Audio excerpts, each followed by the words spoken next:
Telugu Desam party 42వ వ్యవస్థాపక దినోత్సవం తుని మండలం తేటగుంట పార్టీ కార్యాలయంలో ఘనంగా జరిగింది. తుని నియోజకవర్గ తెలుగుదేశం పార్టీ అభ్యర్థి యనమల దివ్య హాజరై ఎన్టీఆర్ విగ్రహానికి పూలమాల వేసి నివాళులు అర్పించారు. అనంతరం కేక్ కట్ చేసి మిఠాయిలు పంచారు.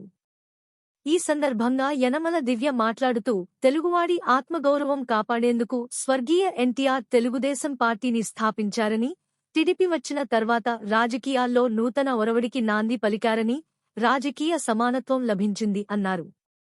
అదే స్ఫూర్తితో చంద్రబాబు నాయుడు కూడా రాష్ట్ర సర్వతోముఖాభివృద్ధికి ఎనలేని కృషి చేశారన్నారు. వచ్చే ఎన్నికల్లో తెలుగుదేశం పార్టీ విజయానికి కార్యకర్తలు అందరూ సమిష్టిగా కృషి చేయాలి అన్నారు.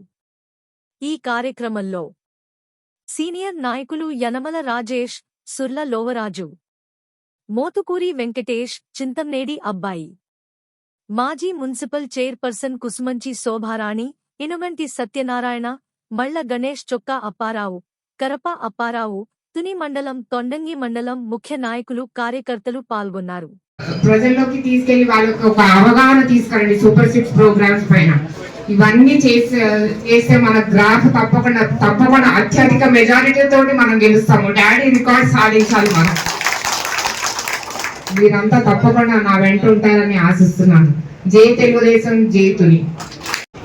ఆ సందర్భంగా మనందరం ఒక కుటుంబంగా ఈరోజు ఒక వేదిక చేసుకుంటున్నాం. ఎన్టీ రామారావు గారి గురించి చెప్పాలంటే మన ఆంధ్ర రాష్ట్రం, మన తెలుగు రాష్ట్రానికి ఎంతో కృషి చేసి ఈరోజు రాష్ట్ర ఒక ప్రత్యేక స్థానాన్ని వచ్చేలా చేశారు ఆయన.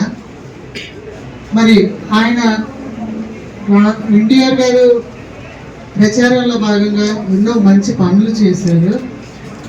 ఆ రోజుల్లో 2 రూపాయల పథకం బియ్యం